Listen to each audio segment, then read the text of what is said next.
Hello, Red Wave.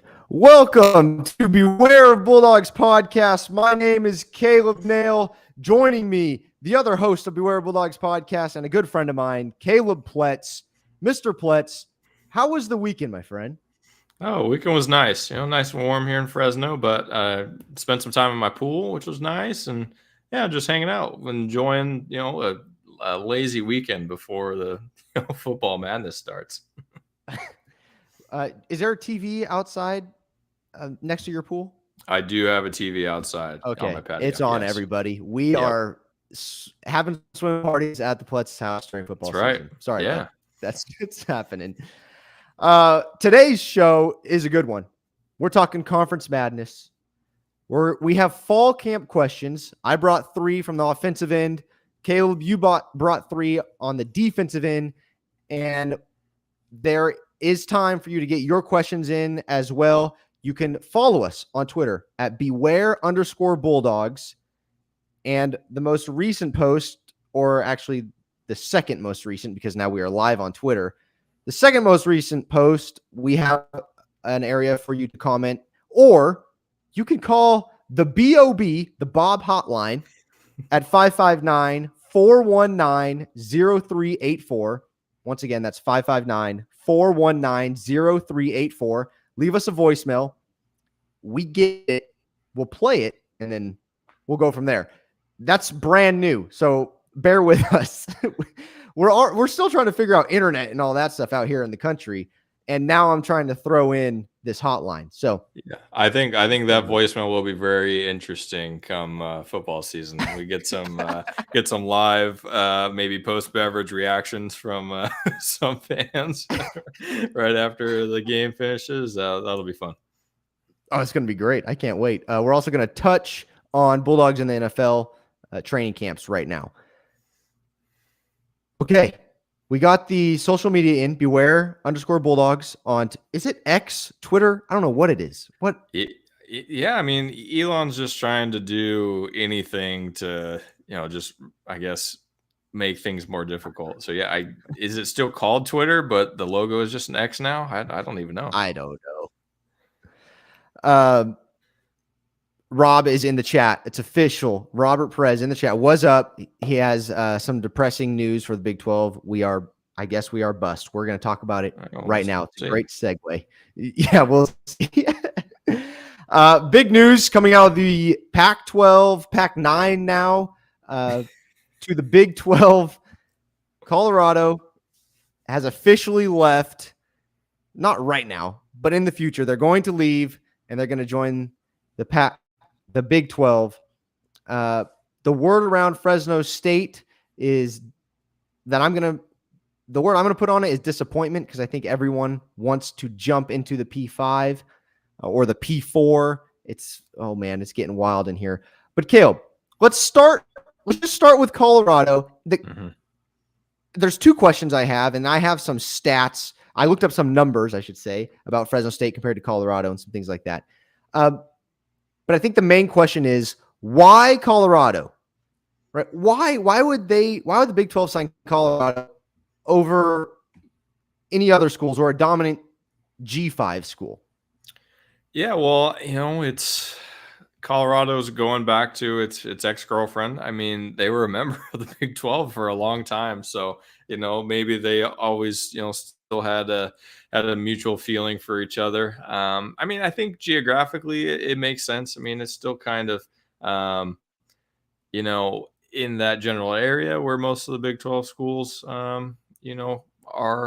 I think I'm trying to figure out how much input or impact Deion Sanders as a head coach makes in this conference realignment, especially because Colorado football program really is not doo-doo. Yeah, I mean they're not super competitive. I mean, I think that's a big storyline going into the season is how are they going to improve on really poor season last year. So, and I mean their basketball program. I mean, you follow basketball a little bit more than me. I mean, how's the Colorado basketball program? Because obviously it seems like basketball is a big deal to Brett Yormark and Big 12. So how's Colorado basketball? let's just say I haven't watched a Colorado basketball game in years.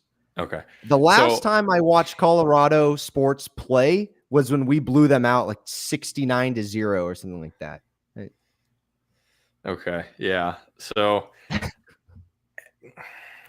I don't know. Like, I did read some interesting commentary that said, the Big 12 is going to be disappointed when, in 5 years, Colorado is, a bottom tier program, and, that basically they shouldn't be excited for adding this school. But yeah, I mean, I think it's a good move, and I think it could kind of be the catalyst for crumbling the Pac-12. I mean, we'll see. I think, if Arizona leaves, I think that'll be a very big step to maybe open a potential door for Fresno State. I feel like my, personal thoughts have kind of shifted on this about what could actually be possible.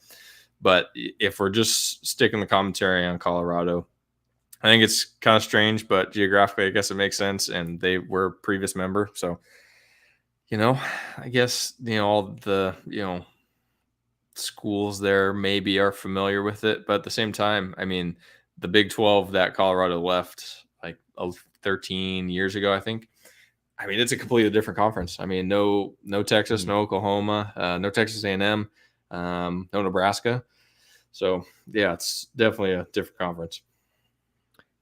Yeah, you brought up Prime, Dion, and I think it played a big part. I hate to say that because I know, I mean, we are all about wins and losses. That's what the sport is supposed to be about. However, when it comes to conferences and conference management, it's about making money. And we all know that. Mm-hmm. And now I think Fresno State fans know this the most. Now a coach can make a difference in 1 year. It's happened twice with Tedford. Twice. Yeah. So definitely. Dion comes in, prime effect. If he does well year one, that's huge. Now, I don't know if he's there, if he does great this year, the next year, but you can make that difference in 1 year. And Yormark he's no dummy. He knows this. So he's grabbing the eyes and the attention for Colorado. That's right now. I mean, they're playing on their first week 1 versus TCU. They're on Big Noon. Fox grabbed them. Yep. And I think they grabbed another game. Fox did. So it's already started. Now the numbers that I found when it comes to money, since I mentioned it's all about the money, this was according to USA Today.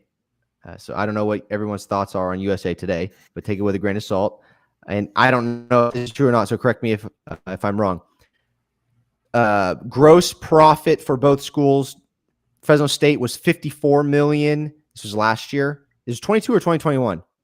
But we grossed $54 million. Colorado grossed 50. And then when it came to expenses, our expenses were around $46 million, I believe. So we had a net profit of around $7 million. And then Colorado, their expenses were around $20 million. So their net profit was $22 million or so. Wow. So there you go. That's what the conferences want. They want to make money. So if you can bring in eyes, plus you're making money. And granted, I don't know how much came from the Pac-12 TV deal. I'm sure they got a little bit from that, and more than the Mountain West did. So we'll see what came from that. Somebody knows, but I think it's interesting that that they had less expenses, they profited more, even though they made $4 million less than us. Very interesting, and running small businesses, it's all about profit, and an athletic department, unfortunately, is a business. You need to be profitable. They're going to take the guys that are making more money. I don't know if that made any sense or not, or if they care about that. But shoot, now they're going to have Colorado, BYU, and everybody on the East Coast is going to be watching now, and that's a big draw. Yeah. So I mean, I think the question that still remains, though, is, Colorado didn't get the Big 12 into the, Pacific time zone. So, right. That still leaves some hope there that, maybe there's still a chance for Fresno State. I think probably not in, team was it team 14 to be added? Because I think I know Colorado that they want to takes it get to 13. 16. Right. So yeah, it seems like it's not super likely unless there's a bunch of no's from a lot of schools of people turning down the Big 12, which seems unlikely. But yeah, it does kind of seem like, okay, do they actually want to get to California and the West Coast? Because that's kind of been the operating assumption up to this point is like, okay, they say they want to get to California. They say they want to have a consistent football school and something that matches the culture of the conference. So Fresno State fans are looking like, I think we check all those boxes, right? But lately it seems like the commissioner of the Big 12, I mean, he's a big basketball guy. So maybe the assumptions that we had aren't as accurate, and maybe a UConn is more desirable just for basketball purposes. And someone needs to be the bottom punching bag of the conference. So if UConn's willing to sign up their football team for that, then maybe they're okay with it. By all means, they're getting better though. They're getting a lot better. Now here's what we do know. There has been some tweets out there, or X, whatever that it's called, about Arizona meeting like some government people or at schools. I don't exactly know who it is, but they're meeting. Arizona's talking about budget and things like that. So U of A might be on the move. We'll see. You talked about UConn. Memphis has been thrown around. If U of A goes, does Arizona State go? What happens with Utah? If Oregon and Washington say yes to the Big 12, then it's pretty much over. But it sounds like they don't want to do that. They're looking more into the Big 10. Washington State, Oregon State, Utah. Sounds like they want to try and keep the Pac-9 together. So where does Fresno State fit into all of this? No one knows. The other thing is that I saw we should know the Pac-12 TV deal midweek. They said 48 hours, but really? We've been waiting forever. So I'm going to say end of the week. Okay. I'm not trying to break any news here. So do you think the Pac-12 would try to stay, at a Pac-8 just for financial purposes? Because if their new media deal is significantly smaller than expected, then at least there's less people trying to get a piece of a smaller pie. They might. That would be a good business decision. Yeah. But then, for conference scheduling, that would be difficult because, then if you're playing round robin, that's only 7 conference games. So that seems unlikely unless, they're just going to play 5 non-cons, which I don't know if that would even be a thing. I don't think much happens this year. We'll just say that. So, maybe even the next 2 years. But we will see. It's going to be very interesting. Keep your eyes and ears open. When a move happens, you guys will know. Trust, and it's not going to be from us, but you guys will know that something's happening. So Robert Perez. At this point, let me ask you a question. Do you think it's more likely that Fresno State gets an invite from Big 12 or from Pac-12? I don't know. I would say I'll put my money on Big 12 because I don't think the Pac survives. I think that schools get annoyed and jump ship like Colorado before Fresno State gets an invite. Now, Pac-12 might panic and invite a bunch of people and see what happens to try to save it. But like you said, money reasons, the schools might say, hey, we want to make the most money we can, keep it right here, and let's go sign the biggest deal we can find right now. It's going to be very interesting. At this point, I think I'm leaning the other way. I think that, the Pac schools are preaching loyalty at this point, but the money talks. So if the deal is actually announced this week and it's bad, I wouldn't be surprised to see a Pac-12, just get dismantled. So at this point, I think I am more confident in like a pity Pac-12 invite, which I think a year ago would have sounded crazy, but maybe I'm the only one thinking like that. But yeah, I'm a little pessimistic now about Big 12, and I have a sliver of optimism for Pac-12. Yeah, I agree. I actually agree with that. You're right. And because Stanford and Cal, because of Stanford and Cal, I think they would rather go independent than anything right now, and they don't care. Yeah. But who knows? I don't know. Okay, Robert Perez. We'll get to you guys. A couple reasons why. One, going back to Big 12. This is when we were talking about Colorado, and then two, worst team. I'm gonna have to read through this. Worst team goes first, so that TV will pay, and Big 12 can pick up more schools, opposed to going last and TV pays less. I'm a little confused. I'd have to read that real slow. It takes some time. Sorry, Robert. And then Andy Zonneveld. He's Mountain West will grab Pac-12 leftovers and merge conferences. Pac-12 is done. Yeah, it's hard to argue with either of that. Yeah. So, and I mean, at this point, I mean, we've actually talked to Mountain West commissioner, and we're very impressed with her, right? I mean, it seems like she might be in a better position to negotiate and have an upper hand than the Pac-12 commissioner, because it seems like he's just running it into the ground. So, yeah, if we were kind of betting on either of those, I think I would bet on Gloria Navarez, the Mountain West commissioner, rather than Kliavkov, the Pac-12 guy, just because Gloria is very impressive. We both liked her. Oh, she's great. I hope she comes out to the winery, comes out to Fresno sometime. That gal gets stuff done. Yeah, exactly. All right, we are going to be talking about fall camp questions because fall camp is right around the corner. I mean, it's here. And so I'm going to bring 3 questions from the offensive side of the ball that we hope can be answered by the end of fall camp.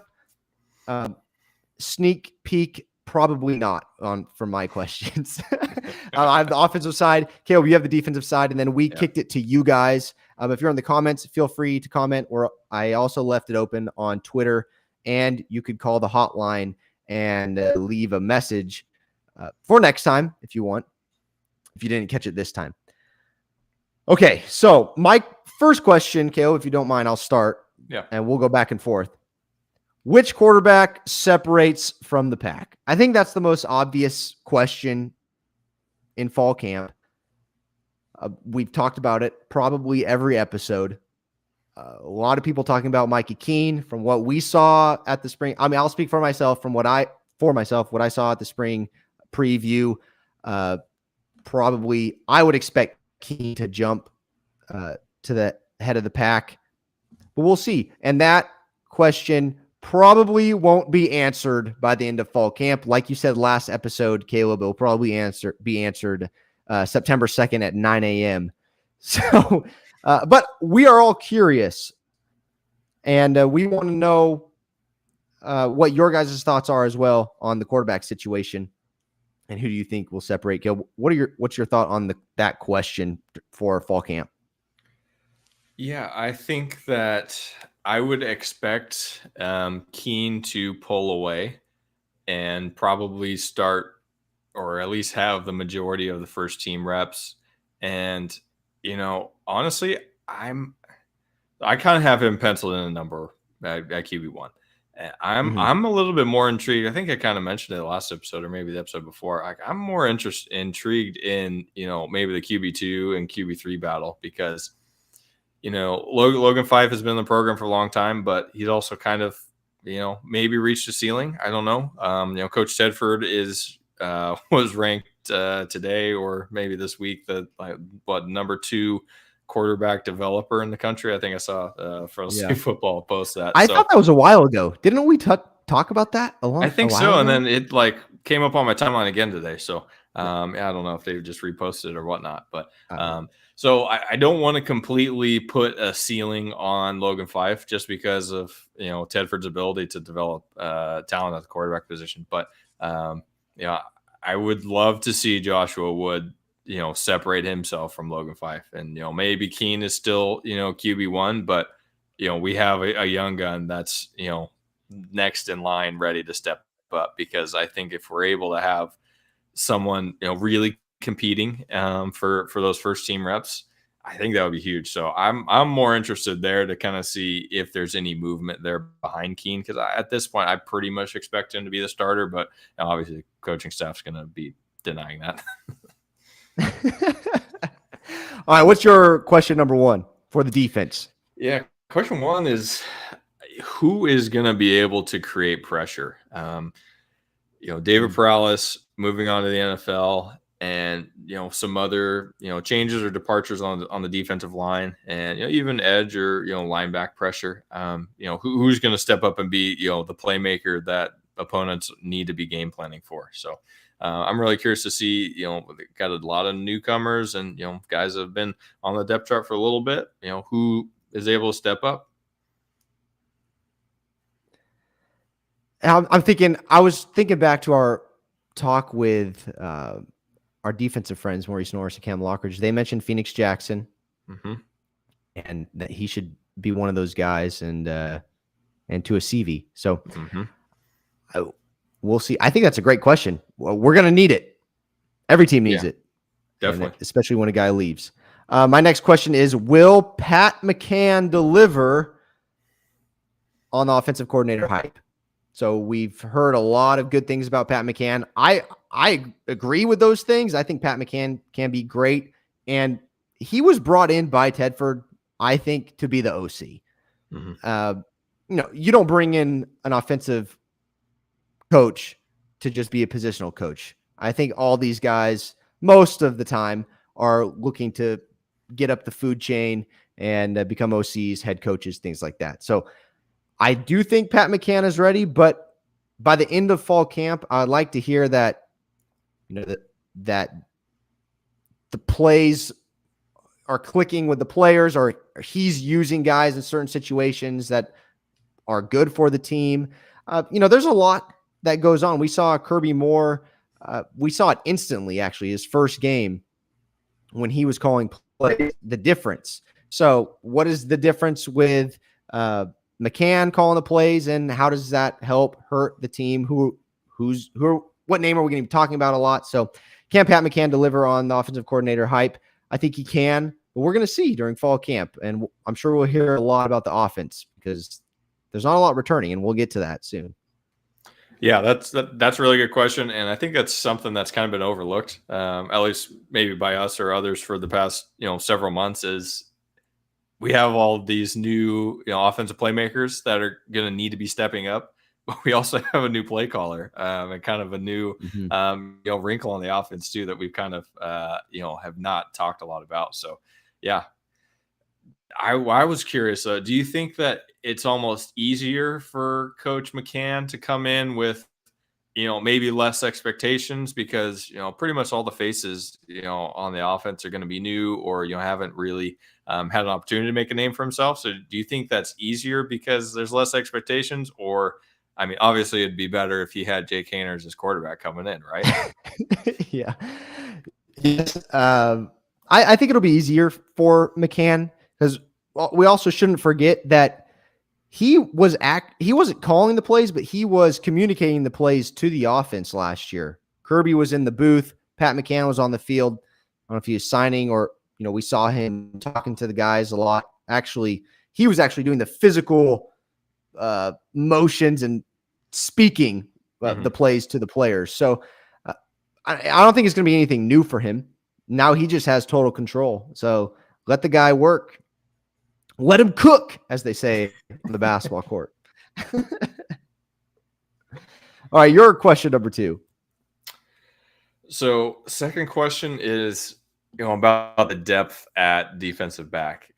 Because, like we've mentioned, we really like the, frontline starters that we have coming back at cornerback and and obviously we're curious about, the safety position, but, at DB and nickel, is there depth behind there if, someone were to go down? So I think that's a big question mark because, we really like Lockridge and Carlton Johnson, but like we've seen in the past, corners can go down, and who's able to step up? Like, when Braylon Lux was a true freshman walk-on, he's stepped up. I can't remember who got hurt, but there were some injuries there, and middle of the season, you got to walk on, cornerback stepping in and, really, playing really well. So I think that's going to be important to see, how deep the defense is. And, like we've mentioned, I think defense is going to be the strength this year, and the team's really going to have to rely on it. So I think having the depth at defensive backs is going to be very important.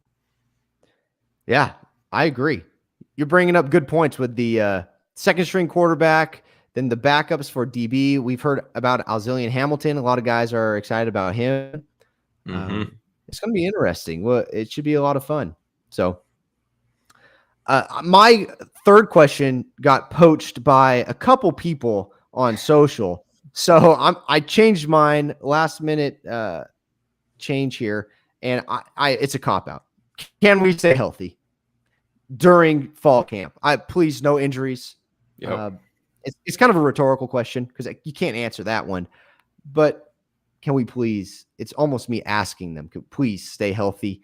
We don't want any injuries during fall camp because it'd be nice to be talking about the same guys we're talking about now during the season.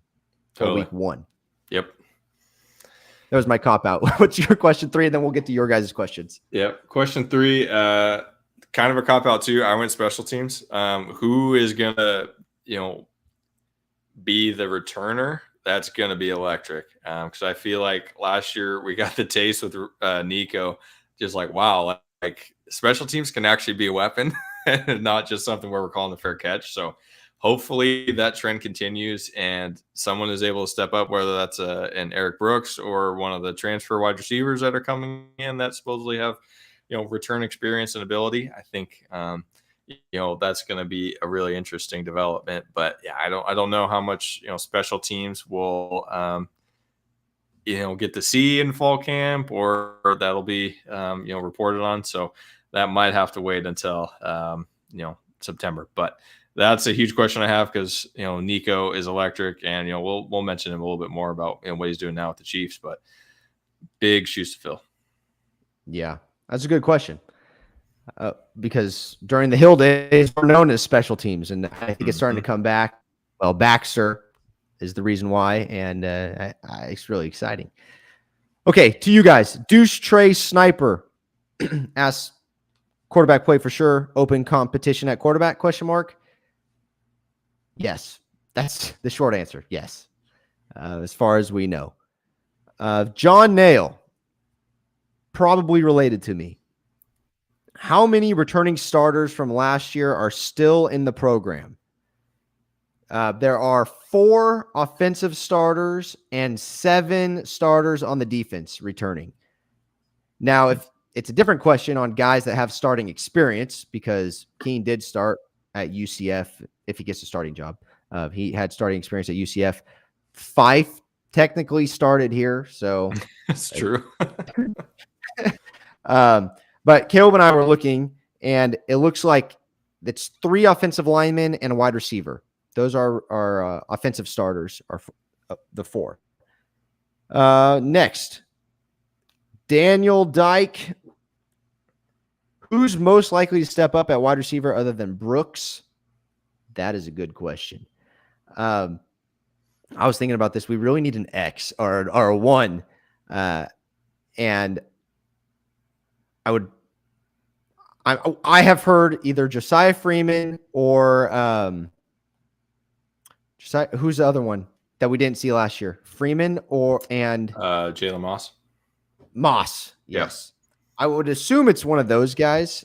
But and then the transfers. That would be my guess. And then so I'll piggyback on that question. We got some comments on Twitter. So Jay Watson 2106, he's asking, what do you guys feel, or what do you guys think about the ideal wide receiver he said pecking order. So I think we're getting there. So he says Gill would need to step up to wide receiver 1, Moss 2, Yes. Brooks 3. So I think that would be very good. But yeah, I agree. I really like Josiah Freeman, at least his measurables and some of the positive things that have been said about him in press conferences. So yeah, I mean, I'd love to see Josiah Freeman and Jalen Moss. I'm really excited about Jalen Moss too, because it seems like he could be the next young wide receiver to really make a name here. So I think those two guys would be, towards the top for me. And yeah, I think that the transfers are going to be important for depth, because, we'll have to see this year compared to last year if the frequency of substitution is going to be similar, or if they're just going to stick 3 guys out there and they're going to be the bulk of the snaps on the field. So if the trend is going to continue where lots of substitutions, different groupings, based on formation, then yeah, I mean, we're going to need to have 6 or 7 wide receivers that are capable. So I think the transfers coming in, hopefully they're able to, help support that. And I wouldn't forget about Barkley. Michael Barkley. Yeah. Now the thing with the transfers is, it looks like a lot of slot receivers on our depth chart. So, with Brooks, Delana, and the 2 transfers, I'm assuming slot type guys that are all going in motion, because they're very athletic and fast. And then you have Freeman and Moss, who I think can go up and high point the ball. It's going to be interesting at the wide receiver position. Yep. And Kyle C. kind of asked the same thing. Is Jalen Gill going to fill in similar to how Nico did? That would be my guess. If I'm going to pick one guy to fill in the Nico role, I'm going to pick Jalen Gill. Mm-hmm. What about you, Caleb?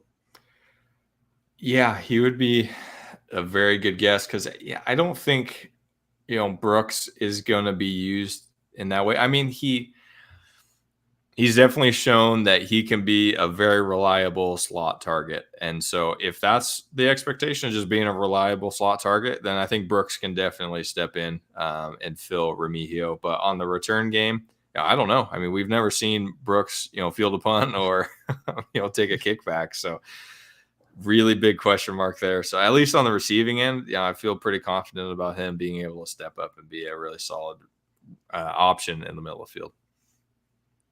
And last question from Sancho Di Maria. What's the depth like on the O-line and the D-line?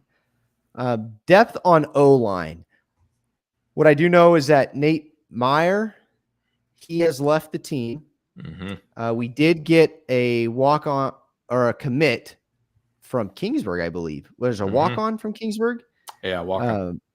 Yeah. So depth-wise, though, that could also, that's a great question. I thought about throwing an offensive line question on there, but it's going to, I don't know if any of you guys remember what happened last year, but we covered the offensive line and we asked the whole thing, all the questions. And then they came out with the 2 deep for the first game, and the coaches put out their starters. Then we saw the starting 5 offensive linemen trot out there, and it was not the 5 that the coaches had listed like 2 days before. So, you can never let them know your next move. Depth. So that I say that to answer your question on depth is I don't know about the depth, how good we are. Mm-hmm. Now, do we have depth? Yes, we have lots of offensive linemen, and especially we had some transfers come in, and a guy from Fresno City that's supposed to be a stud. But I haven't seen them play. Don't know what we're gonna do. So we'll see. We'll see what happens at offensive line, and then defensive line. Caleb, you brought it up in your questions. Defensive line, I think we're better off depth wise at the defensive line position rather than the offensive line position. I don't know. What do you think? Yeah, that's a good question. Well, let me piggyback that question with another question we got on Twitter from GreenV559. How much does the new O-line coach affect play calling? His run game seems to ask a lot from pulling guards. So that's a little bit more than my football knowledge is able to compute there. But another great question, and go ahead. Go ahead. Well, so okay, here's my thought on it. So, you have to have really athletic guards to do that. Mm-hmm. I need to see right now. The listed guards are Mose Vivao, and Tyrone Sampson. From what I can remember, Tyrone Sampson is a big dude. If we can get him moving, he would be great. Well, he's 6'3", 300, and Mose 6'3", 320. So they're huge. I think it's a good thing. I think it's actually going to help us more. I'm really excited for this offensive line coach. They call him Army, right? Yep, Coach Army. Yeah. So I think he's going to be great. I think using the pulling guards is a good thing, and we should be doing that. We have the guards to do it. They might need to get in a little bit better shape. When you talk about pulling guards and doing all of these things, they're typically a little smaller and faster, and not as great at pass protecting. But we'll see. I mean, our guys probably be able to do both. I believe in them, especially those two. So I'm not sure, though, exactly how it's going to be done. Yeah.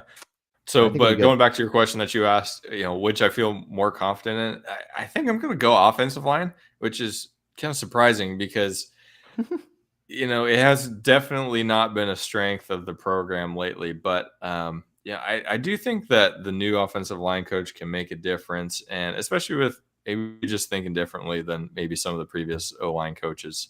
I've thought, and especially with his experience, at Montana State, where the size of athletes that he's dealing with. I mean, he's probably not dealing with a bunch of monsters. They're probably a lot of 6'3" guys, which is what Fresno State has. So I think I like that. And, we do have guys returning.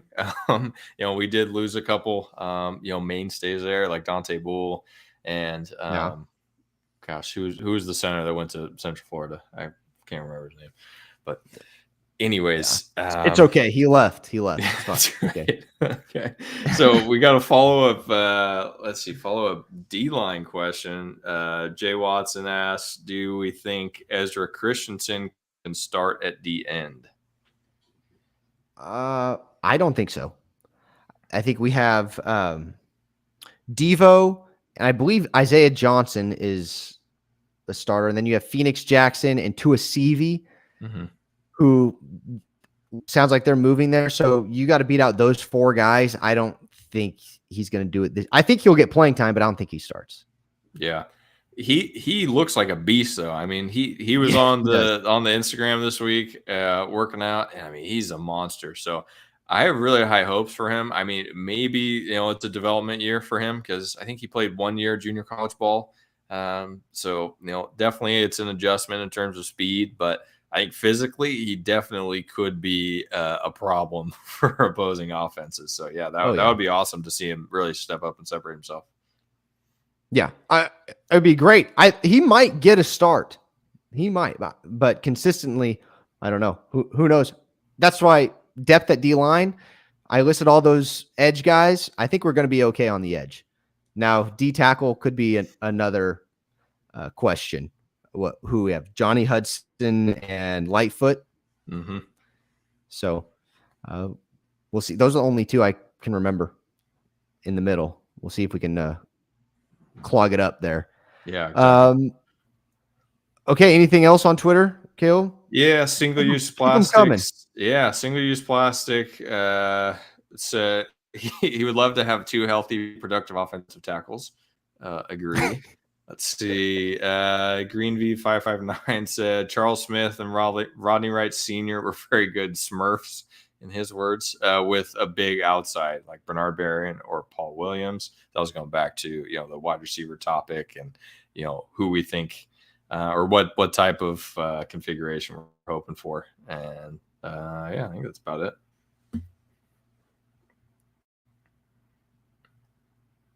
Oh, and the farm internet comes for Caleb again. That is so sad. All right. Caleb will be back soon, so I'll just keep filling here. I think that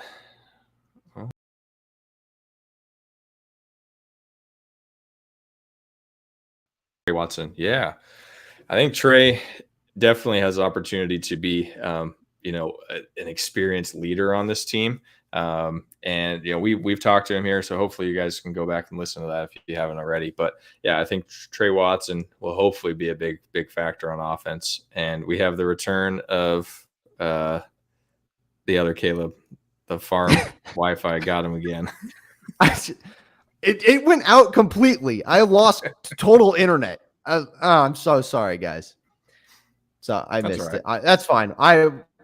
I'm going to catch up. Did you talk about the YouTube comments? Did you catch up on everybody? Yeah, we got a comment on Twitter asking about Trey Watson. So just mention him a little bit. And I do think that he can be a huge factor on offense. So all right. I guess we should mention him in the receiving game because he definitely has the ability to be a factor catching the ball. We have a good room of tight ends. We have weapons. I'm not worried about weapons. Everybody says we lost a lot of weapons. I'm not worried about weapons. Let me get to everybody on YouTube. So we're way behind on YouTube. I'm sorry, guys. Robert was talking about, he was clarifying because I'm not smart enough to read. I read goodly. If Pac-12 jumps and goes to Big 12, TV networks may not want to pay full pro rata for later Pac bad schools. Okay. Bad schools jump first, TV pay full price, and continue to do so for the later better schools. Got it. That made more sense. Andrew Zonneveld, Keene has shown he can lead a first-team offense at UCF. He can do it again. He can't get the 5 UConn game out of his brain. I know it's a tough one, but he did beat San Jose State. I will say that. And then Joe Burke, Caleb, is an AGO for life. You're an AGO guy. Yeah, I didn't quite make it. Yep. And he asked if we're coming down to tailgate for the Battle of the Oil Can. I definitely want to. I mean, it's on Thanksgiving weekend. We got to check out the beautiful Snapdragon Stadium. I mean, good timing for Fresno State that it's not in first week of September when it's just a little oven in there with no shade. But yeah, good to hear from you. And yeah, hopefully we can make it down. We would love to do a tailgate or something out there. That would be a lot of fun. And hopefully that game has a lot on the line too, because with new conference championship seeding, I mean, there's no more like, as long as we're, winning record against, just the West division, we'll be all right. I mean, every conference game matters here, just so that way you can get, one of those, top 2 seeds. Mm-hmm. Okay, Caleb, you ready to cover Bulldogs in the NFL? Let's do it. Okay. This is going to be quick. It's not going to be a half hour on this, but we just want to touch on the rookie guys. So Jalen Cropper, Cowboys, making some noise. He's actually one of the standouts I have read at Cowboys camp. It's no surprise to us, though. We thought he would get drafted. Mm-hmm. Well, I did. I think he would go undrafted. Yeah. Which you were right, but it's no surprise to us that he's showing out at camp. And they're saying that he's probably going to make a roster spot. I think good for him. That's great. And it's his favorite team. I'm excited for Jalen. Totally. Yeah, it's huge. I think I saw something. He's listed at wide receiver 5, on the overall depth chart, which is important. I mean, you got to have depth. That's kind of been one of the themes of tonight's episode is, you just got to have depth. So yeah, that'd be huge. And, if he makes that roster, I think that's, a lifelong dream, and hopefully, can cash some checks and make a difference for him and his family. Now all they have to do is not throw interceptions. Just pray Dak Prescott doesn't throw interceptions. Didn't he lead the league in interceptions last year? I don't know. Jake Haener at the Saints. His coaches have had good things to say about him. I saw one of the Saints beat writers is talking about play of the day was Jake throwing a touchdown pass to Shaheen, and that he's making good decisions. Once again, no surprises on our end, but it's good to hear that Jake Haener is pushing Derek Carr or Taysom Hill. Yeah, or Jameis Winston. Or Jameis Winston. Yeah, that would be really good for Jake to make that team. And he's definitely the opposite of Jameis Winston. I mean, Jameis is a wild card, throws a lot of picks, is a lot bigger than Jake. I mean, Jake's on the smaller end, but he's accurate and he takes care of the ball. So yeah, definitely will be easy for the Saints coaching staff to see the clear differences there. Right, this is what the Saints are used to. Small guys that can zip the ball. Exactly. They're Hall of Famer. Nico Remigio is at Chiefs camp, Kansas City Chiefs. He made a nice catch in practice. We saw him returning punts as well. And to be honest, after watching that video, he looked the most explosive coming out of the stance after catching the ball.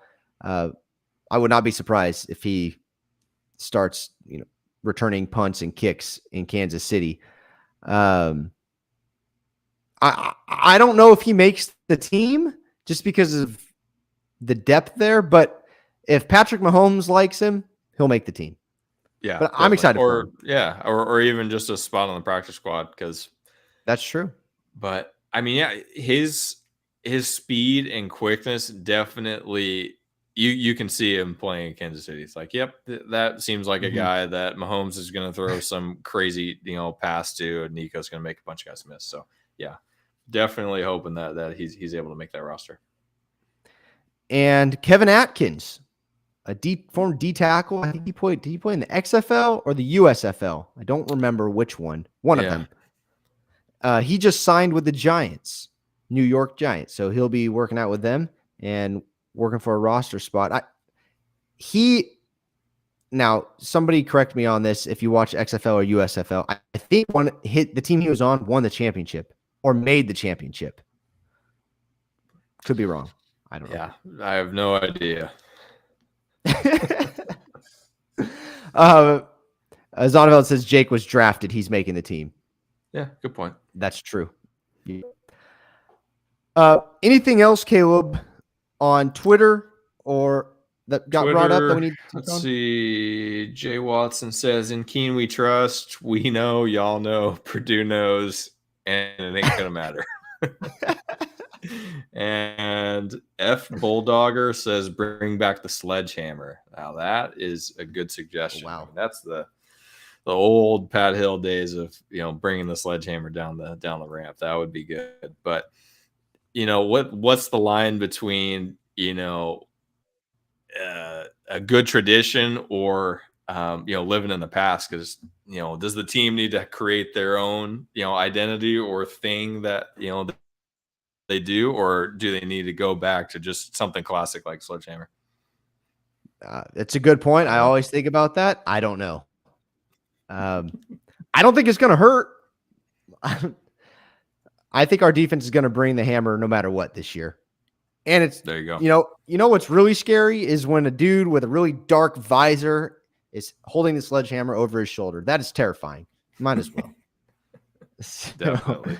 Especially when it gets close to Halloween. All right. You can follow us on Twitter at beware_Bulldogs or X, whatever it's called. We're also live on YouTube every Monday at 7 p.m. Pacific time. That's Beware of Bulldogs on Twitter. We're also on Instagram at Beware of Bulldogs Podcast. You can call in to the Bulldog hotline now.